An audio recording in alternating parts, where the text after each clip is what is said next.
Hello, my name is Dr. Will Butler and I am the Head of Military Records at the National Archives. Today we're going to look at a document from our ADM document collection.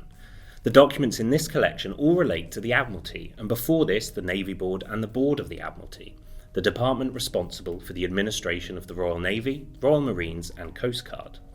They mainly cover the period from the middle of the 17th century, pretty much up to the present day. The Navy Board had been established in 1546 and was made responsible under the Board of the Admiralty for the administration of the Navy. The Board was abolished in 1832 and administration was placed under the direct control of the Board of the Admiralty until its duties were taken over by the Ministry of Defence when it was formed in 1964. So what kind of material can we find in this collection? You can find a range of material, including records on the planning and conduct of any operation you might think of which involved the Royal Navy or the Royal Marines, and records which cover the ways in which these organisations changed over time. This includes letters, reports, photographs, and minutes of official meetings. The collection also holds records which relate to individuals who served in the Royal Navy, the Royal Marines or Coast Guard up until the middle of the 20th century.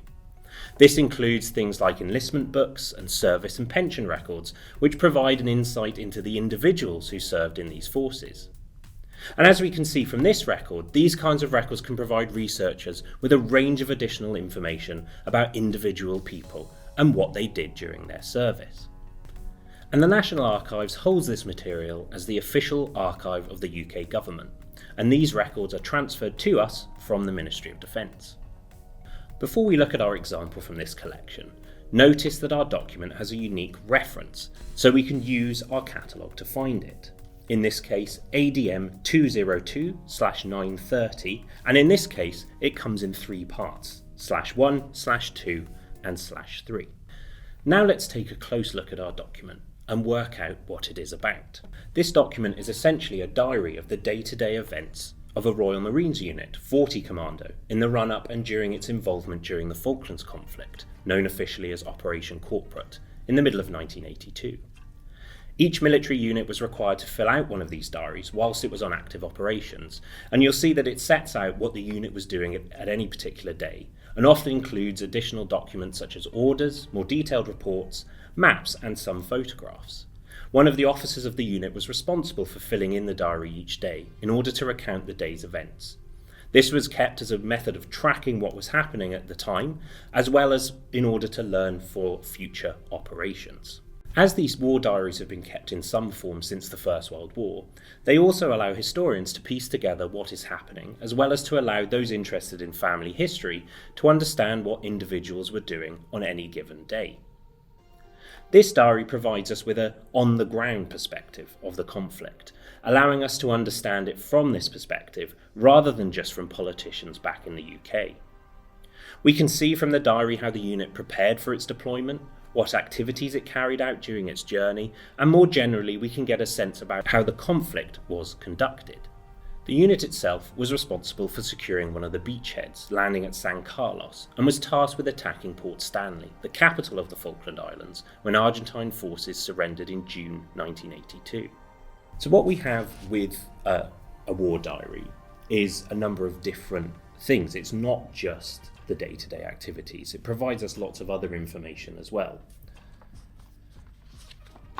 We have first, and quite often, what's known as the diary narrative. So it does give us that day-to-day, where the unit is moving to and from, which individuals are becoming part of that unit or leaving the unit for various reasons, and the location in which they currently are.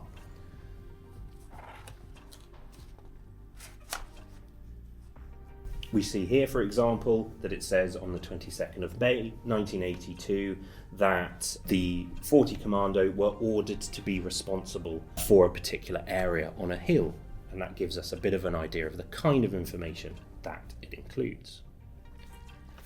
But if we move through the diary, it also gives us lots of other interesting pieces of paper, interesting elements. So we have here a map, for example, of one of the areas on the Falklands Islands.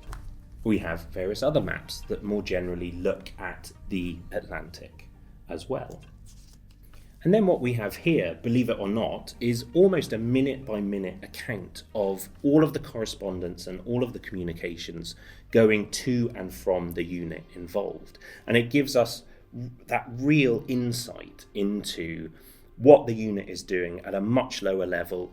And as I say, an almost minute-by-minute account. And so much so that both of these volumes actually include that information and provide us that level of detail. For a lot of situations, that might be too much information for what you might be looking at this record for, but there might be lots of situations where you are wanting to understand in a lot more detail how the unit is moving, how is it doing, and what kind of communications and actions it's having to take.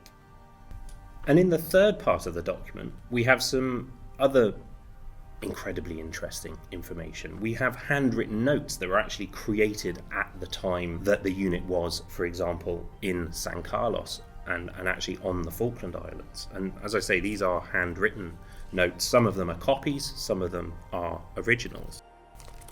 And as we go through here, we also have some photographic evidence of the unit as it prepared to leave the UK. We've got lots of imagery of the unit packing up all of its material, getting their equipment ready to cross the Atlantic. We then have images of the unit actually on board the SS Canberra, the ship which took it to the Atlantic. In this particular one, the unit is carrying out physical training. They're lifting logs and large guns. In this one, they're carrying out some weapons training on board the ship. And we even have photographs such as this one, which is the Regimental Sports Day, which was carried out on the ship. And this particular photograph is showing those carrying out the 10,000 metre run around the ship. And then finally, we have images of the unit as it landed and arrived on the Falklands Islands. So we have San Carlos beachhead here, and we get an idea of the units moving inland, the helicopter transportation that is carrying its supplies, as well as the smaller ships which carried the unit to the islands themselves. And then finally, we also have some images of individual soldiers on patrol once they had landed on the Falkland Islands. And really what this does is demonstrate, I think, the range of material you can get from this kind of diary. It's not just a bland day-to-day account of what a unit is doing. You get lots of real insight into a military unit and how it's going about, what it's being ordered to do, and really what it's up to. And it gives you a real flavour and brings that historical record to life. Don't forget, we've only looked at one document on this period of history, and remember, our records are not really going to offer an Argentine perspective on the Falklands conflict. These are considerations we must bear in mind when we're trying to evaluate its significance.